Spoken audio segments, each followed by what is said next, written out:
आपको वेलकम कहती हूँ। नाजरीन, ये हुकूमत जब इक़्तिदार में आई पाकिस्तान तहरीक-ए-इंसाफ की तो दावा ये था कि हम करप्शन फ्री पाकिस्तान बनाएंगे, एहतसाब होगा, क्रॉस द बोर्ड होगा। एहतसाब तो ज़रूर हुआ और अपोजिशन ये कहती है कि एहतसाब सिर्फ वन साइडेड है, सिर्फ अपोजिशन के लोगों को ही पकड़ा जा रहा है। और वाकई हमने ऐसा ही देखा कि जब शुगर कमीशन की रिपोर्ट आई तो उसके बाद खामोशी छा गई। जिन लोगों के नाम थे उन पर कोई एक्शन नहीं हुआ। ट्रांसपेरेंसी इंटरनेशनल ने आज अपनी रिपोर्ट जारी की है जिस पर हुकूमत ये कहती है कि 2017 और 18 का डाटा है, लेकिन जो ट्रांसपेरेंसी इंटरनेशनल है वो ये कह रही है कि 2020 के मुकाबले में करप्शन बढ़ी है। यानी कि 2019 की जो करप्शन थी अब 2020 में वो बढ़ गई है। पहले जो पाकिस्तान का नंबर था 180 ममालिक में 2019 की मैं बात कर रही हूँ, वो 120 था, जो कि अब गिर गया है और 124 रैंक पर पाकिस्तान पहुँच गया है। करप्शन के दावे क्या हुए, करप्शन ख़त्म करने के दावे क्या हुए, ख़ासतौर पे पाकिस्तान तहरीक-ए-इंसाफ की हुकूमत में ऐसा होना ये सोचने की बात है। लेकिन ज़ाहिर है अपना एक मौक़िफ़ है हुकूमत का। जो पब्लिश डेट ज़ाहिर रिपोर्ट मेरे सामने भी है, उसमें लिखा हुआ है 2018। तो शहबाज गिल साहब ये कहते हैं कि क्योंकि ये इंग्लिश में है, जब उर्दू में तर्जुमा इसका होगा तो पता लग जाएगा कि किसकी करप्शन की बात हो रही है। क्या कहा उन्होंने, पहले आपको दिखाते हैं, फिर डिस्कशन का आगाज़ करेंगे। शहबाज गिल की गुफ्तगू आपने सुनी और वो यही कह रहे हैं कि जो पब्लिश हुआ है वो देखें आप, डेट्स क्या हैं 2017 और 18, यानी कि डाटा 2015 या 14 में लिया गया होगा। तो इसमें पाकिस्तान तहरीक-ए-इंसाफ के लोग नहीं हैं। इसी में बात करने के लिए मेरे साथ मेरे मेहमान मौजूद हैं, खुर्रम परवेज राजा साहब पाकिस्तान पीपल्स पार्टी से, और राजा आमिर अब्बास हमारे साथ मौजूद हैं, साबिक प्रोसिक्यूटर जनरल नैब है, माहिर कानूनदान है। बहुत शुक्रिया राजा साहब, मैं आपसे गुफ्तगू आगाज़ करूँगी। आपने क्या ये ट्रांसपेरेंसी इंटरनेशनल की रिपोर्ट पढ़ी है, आपकी नज़रों से गुजरी है?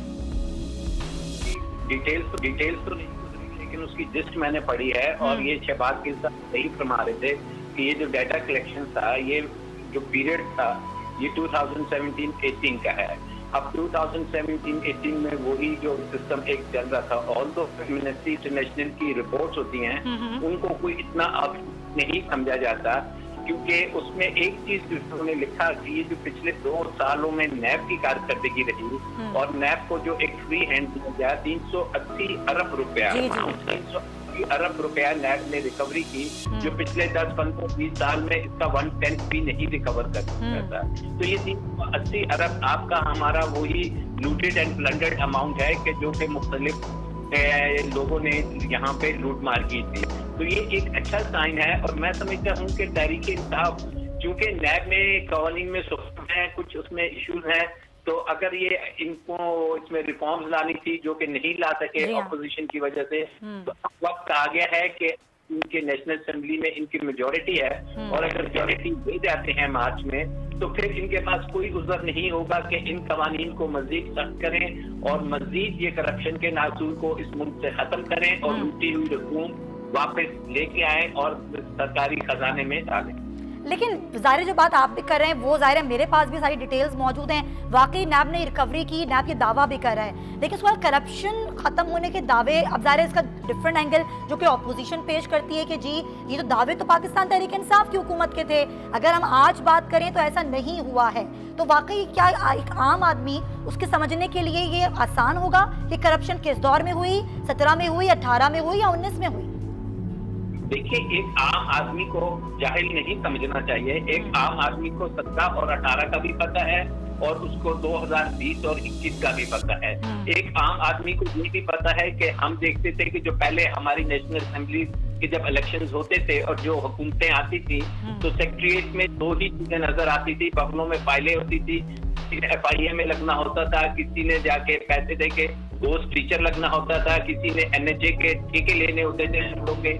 वो चीजें अब हमें निस्बतन कम नजर आ रही है, उस अंदाज में चीजें नहीं हो रही। और हम जो देख रहे हैं कि नैब ने अगर पिछले अखबार के जो 2-3 साल का प्राइम मिनिस्टर हैं, लीडर ऑफ ऑपोजिशन शाह साहब हैं, अगर उनके अरबों रुपए के एसेट्स अनअर्थ हो रहे हैं, अगर अरबों रुपए की ख्वाजा आसिफ और दीगर की आ रही है, तो ये करप्शन ही को खत्म करने के लिए ये तमाम चीजें हो रही हैं। और तो आपने अपने इंट्रो में कहा कि ये वन साइडेड लग रहा है, इसमें कोई शक नहीं कि नैब को इसमें इस क्वेश्चन मार्क को हटाना होगा और ये जो एहतसाब अमल है ये सिर्फ अपोजिशन का नहीं हो, जिन अरकान के ऊपर एलिगेशन हैं, मैं समझता हूँ उनको पहले पकड़ना चाहिए और फिर आप अपोजिशन की तरफ देखेंगे।